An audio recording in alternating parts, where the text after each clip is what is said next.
মানুষ বাড়াবাড়ি করতে করতে মাত্রাতিরিক্ত করে, তাহলে খামেনি যদি তর্কের খাতিরে যদি ধরি যে উনি নিকৃষ্ট কাফের ছিলেন, তারপরও ওনার জানাজা যদি কেউ পড়তে যায়, গিয়া যদি জানাজা পড়েও সর্বোচ্চ পাপ হবে, সর্বোচ্চ কি হবে? পাপ হবে, কিন্তু এর দ্বারা সে কাফের হবে বলার সুযোগ আছে?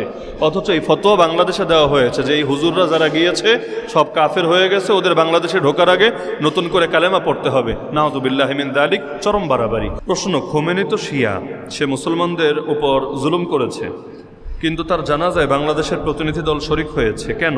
এটা কতটুকু গ্রহণযোগ্য? এখানে এক প্রশ্ন, ভেতর কয়েকটা প্রশ্ন। এক নম্বর হলো, খোমেনি বা খামেনি যে শব্দই বলেন, তিনি শিয়া, এতে তো সন্দেহ নাই। কখনো তিনি বলেন নাই যে আমি সুন্নি, অবশ্যই শিয়া। শিয়া মানে হলো দল, আর শিয়া মূলত শিয়া তো আলী রাজি আল্লাহর দল। মানে ওই জামানায় যখন ভাগ হয়েছিল ওই সময় একদল গেল আলী রাজি আল্লাহর পক্ষে, আর একদল ওসমান এবং মুআবিয়া রাজি আল্লাহর পক্ষে, দুইটা দল হয়ে গেল। এই দলকে বলা হতো শিয়ানে আলী, আলীর দল, আর ওনারা ছিলেন আরেকটা দল। তো এখন তারা শিয়া সন্দেহ নাই, কিন্তু সব শিয়ার বিধান এক না, এটা মাথায় রাখবেন। সব শিয়ার বিধান এক না, শিয়ায় পার্থক্য আছে। যেমন সব সুন্নিও এক না, সুন্নিতেও পার্থক্য আছে। আপনারাও সুন্নি, আবার যারা সারা বছর মাজারে পড়ে থাকে, জিলাপি টিলাপি খায়, ওরাও সুন্নি, কিন্তু ওদের চোখে আপনারা আবার ওয়াহাবি, খারেজি এবং ভণ্ড। হয় না অনেক? মানে এক দলের মধ্যেও বহু দল থাকে। যেমন সুন্নিদের মধ্যেও কত মাযহাব আছে না? মাযহাব আছে, কত মাসলাক আছে, কত ধারা আছে। এমনকি একদল আর একদলের মুসলমান মনে করেন এমনও বহু দল এক বাংলাদেশের মধ্যেও আছে, সুন্নিদের মধ্যেও আছে। তাহলে শিয়ারাও সবাই এক না।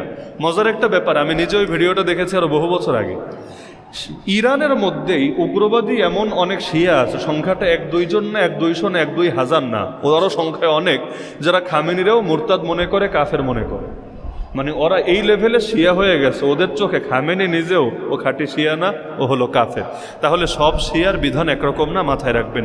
শিয়াদের অনেক ভাগ, অনেক উপদল। কোন কোন উপদল নিকৃষ্ট কাফের, যাদেরকে মুসলমান মনে করার সুযোগই নেই। যেমন একদল শিয়ার বক্তব্য হলো যে জিবরিল আলাইহিস সালাম মোহিনী আসতে চেয়েছিলেন মূলত আলীর কাছে, নাউজুবিল্লাহ। আল্লাহ তাকে আলীর কাছেই পাঠিয়েছিলেন নবুয়ত দিয়ে, ওহী দিয়ে, কোরআন দিয়ে। কিন্তু আলী এবং মুহাম্মদ রাসূলুল্লাহ সাল্লাল্লাহু আলাইহি ওয়াসাল্লামের ফেস যেহেতু কাছাকাছি ছিল এবং বংশ একই বংশ, চাচাতো ভাই যেহেতু, তাহলে সুতরাং তিনি ভুল করে আলীর কাছে না গিয়ে মুহাম্মাদের কাছে চলে গিয়েছেন, নাউযুবিল্লাহি মিন যালিক। এমনকি আলী রাদিয়াল্লাহু যুগেই, আমরা একদিন আলোচনাও করেছিলাম, ওনার যুগেই কিছু লোক ওনার মহব্বতে এত বাড়াবাড়ি করেছিল, তারা বলতো আলী নবী না, আলী খোদা। আলী খালি নবী না, আলী হলো ডাইরেক্ট খোদা। এমনকি আলী রাদিয়াল্লাহু নিজে ওদেরকে গ্রেফতার করিয়ে এনেছেন, আনার পরে বলেছেন তোরা হয়তো এই কুফরি কথা ছাড়বি, না হলে আমি পোড়ায়া মারবো। ওরা বলল আমরা আরো নিশ্চিত হলাম যে আপনি খোদা। আরে কিভাবে আরো নিশ্চিত হলি? কারণ আমরা হাদিস শুনেছি যে আগুন দিয়ে শাস্তি দেয় একমাত্র আগুনের রব। তো আপনি যেহেতু বললেন আগুনে পোড়ায়া মারবেন, তার মানে আপনি আগুনের রব, আপনি খোদা। আমরা আরো নিশ্চিত হয়ে গেলাম, আমাদের আর কোনো কনফিউশন বাকি নাই। অবশেষে তিনি আসলেই ওদেরকে শাস্তি দিয়েছেন, ফাহরাকাহুম বিনার। তাহলে এই বাড়াবাড়ি ওই জামানায় ছিল। তো শিয়াদের মধ্যে সব দল এক না। শিয়া মানে আলী রাদিয়াল্লাহুর পক্ষের দল।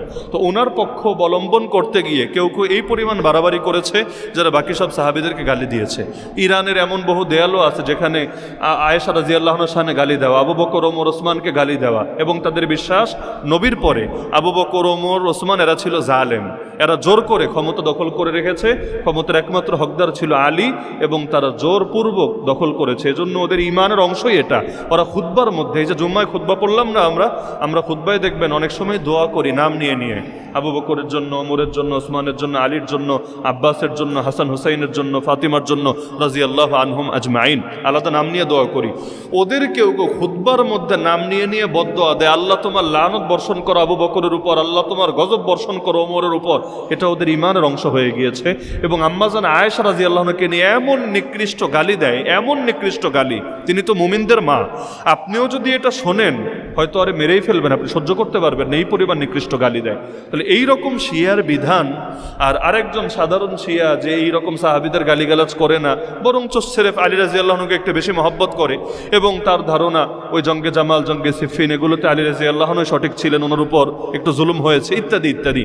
দুই দলের এক পাল্লায় মাপার সুযোগ আছে। সুতরাং এখন বাকি থাকলো খামেনির বিষয়।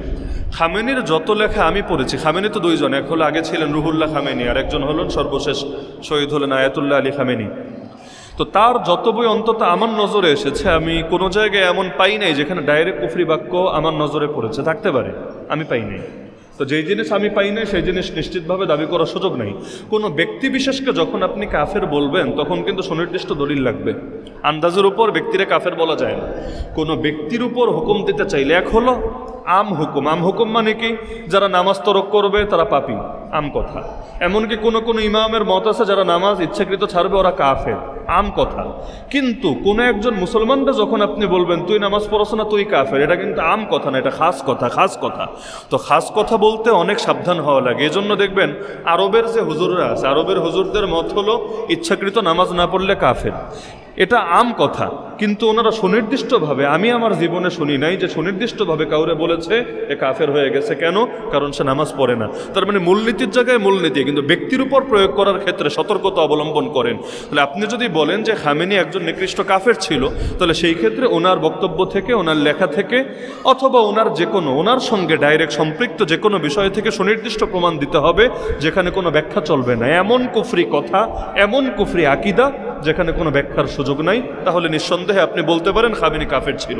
না হলে ঢালাওভাবে শিয়াদের বিধান আর সুনির্দিষ্টভাবে কোনো একজনকে কাফের বলার বিধান কিন্তু এক না। এজন্য শিয়াদের সবার বিধানকে একপাশে রাখেন, কিন্তু খামেনিরা ডাইরেক্ট কাফের বলতে চাইলে দলিল দেন। আর দলিল দিতে সমস্যা নেই, আমি কোনো হুকুম লাগাচ্ছি না। আমি এটাও বলছি না তিনি কাফের ছিলেন, আমি এটাও বলছি না তিনি খাঁটি পাক্কা মুসলমান এবং সাহাবীদের মতো ছিলেন, কোনোটাই আমি বলছি না। কিন্তু আমি বলছি তাকে যদি কাফের দাবি করতে হয়, কারণ কাফের ছাড়া সবার জানাজা পড়া যায়, পাপী মানুষের জানাজা পড়া যায় না, বেনামাতে জানাজা পড়েন না, আবার যারা বিভিন্ন রকম পাপ টাপ করে এদের জানাজা পড়েন না, পড়েন তো সারা বছরই তো পড়েন। আপনারা যদি জানাজা পড়েন কয়জন পীর সাহেব, কয়জন আল্লাহর ওলি, কয়জন নামাজি, কয়জন বুজুর্গ? বেশিরভাগই পাপী। তাহলে পাপীর হুকুম আলাদা, কাফেরের হুকুম আলাদা। কথা বুঝছেন? যদি কাফের হয় তার জানাজা পড়া জায়েজ নেই, কিন্তু যদি মুসলমান হয় তিনি যত দল হোক, যত পাপ হোক, যত যা কিছু হোক, তার জানাজা কিন্তু অবশ্যই পড়া যায়। তাহলে এই প্রশ্ন থেকে বোঝা যাচ্ছে যে তাকে কাফের মনে করা হচ্ছে। এই প্রসঙ্গে আমি বললাম যে নিজেরে মুসলমান দাবি করে তারে যদি কাফের বলতে চান সুনির্দিষ্ট অকাট্য দলিল দিতে হবে, আন্দাজের উপর বলার কোনো সুযোগ নাই যে শুনেছি সে শিয়া তাই সে কাফের। না রে ভাই, এত সহজ করে ব্যাখ্যা করার কোনো সুযোগ নাই, আল্লাহ মাফ করুক। দ্বিতীয় বিষয় হলো বাংলাদেশ থেকে যারা গিয়েছে জানা যায়, বাংলাদেশ থেকে দেখবেন কখনো কখনো এমন হয় যে কাফের দেশের কোনো নেতা যদি মারা যায়, কাফের দেশের কাফের নেতা তাও যায়। ওদের তো জানাজা হয় না, ওদের মতো করে যা হয় আর কি, ওইখানেও যায়। কেন যায়? এটা হলো পলিটিক্স, রাজনীতি। এমনকি যারা যায় অনেকে আছে গিয়ে জানাজায় শরিকও হয় না। তাহলে গেল কেন? এটা হলো একটা ফর্মালিটি। আপনি পলিটিক্স করতে চাইলে এখন গোটা দুনিয়াটা এক চেইনে চলে, প্রতিটা দেশের সাথে অপর দেশের স্বার্থ জড়িত আছে। তাহলে আপনি যখন আরেকজনের থেকে সুবিধা পেতে চাইবেন তখন তার বিপদে আপদে আপনার পাশে থাকা লাগবে, এটাই স্বাভাবিক নীতি। তাহলে বাংলাদেশ থেকে স্পিকার গিয়েছে জানাজায়, বিরোধী দলীয় কয়েকজন গিয়েছেন জানাজায়, আমিরে জামাত যায় নাই, বাকি ওনার দলের কয়েকজন গিয়েছে জানাজায়। এমনকি কওমি একজন আলেমও গিয়েছেন জানাজায়, যিনি সংসদ সদস্য গিয়েছেন। এখন আমরা দেখেছি এক আহলে হাদিস সাহেব ফতোয়া দিয়েছে যে এরাও কাফের হয়ে গেছে, নাউজুবিল্লাহ। আমরা ছোটবেলায় গল্প শুনতাম আর কি একজনকে নিয়ে। এমনকি একটা মজার গল্প আছে, ওই যে সৈয়দ আবুল আলা মওদুদী সাহেবের নাম তো শুনেছেন। উনি একদিন জুম্মার নামাজ পড়তে গিয়েছেন এমন মসজিদে, যেই মসজিদের খতিবের ফতোয়া হলো যে মওদুদী যেদিন মরবে তাকে যেখানে দাফন করা হবে ওই কবরে যে ঘাস হবে, ওই ঘাস যে গরু খাবে, ওই গরু যে দুধ দিবে, ওই দুধ যে খাবে ও কাফের হয়ে যাবে। মানে কোন পর্যায়ের চিন্তা করেন ডাক্তার উপর, যে মওদুদী মরার পর যেই কবরে তাকে দাফন দেওয়া হবে ওই কবরে যে ঘাস হবে, ওই ঘাস যে গরু খাবে, ওই গরু যে দুধ দিবে, ওই দুধ যে খাবে সেও কাফের হয়ে যাবে। উনি গিয়ে প্রথম কাতারে ওই ইমামের পেছনে নামাজ পড়েছেন।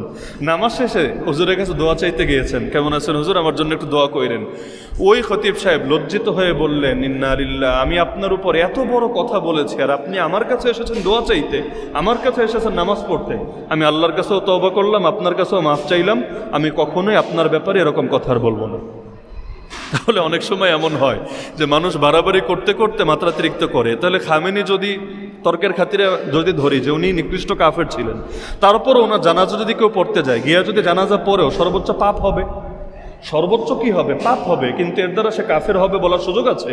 অথচ এই ফতোয়া বাংলাদেশে দেওয়া হয়েছে যে এই হুজুররা যারা গিয়েছে সব কাফের হয়ে গেছে, ওদের বাংলাদেশে ঢোকার আগে নতুন করে কালেমা পড়তে হবে। নাউযুবিল্লাহি মিন যালিক, চরম বাড়াবাড়ি। হ্যাঁ, এখন বাকি থাকলো জানাজা পড়ার বিধান কি, এটা আমি আগেই ক্লিয়ার করেছি।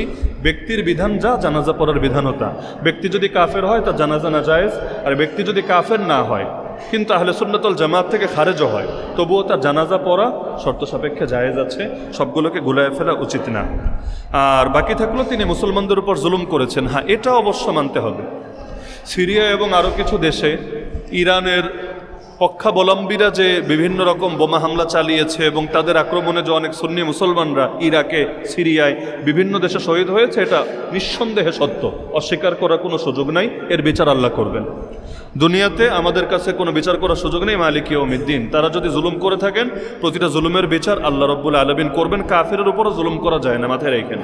জুলুম কিন্তু কাফেরের উপরও করা যায় না। কাফেরের যেটা প্রাপ্য সেই আচরণ তার সাথে করা যায়, কিন্তু জুলুম কারো উপরই করা যায় না। তাহলে তারা যদি জুলুম করে থাকেন, এটা আল্লাহ রাব্বুল আলামিন এর বিচার করবেন ইনশাআল্লাহ।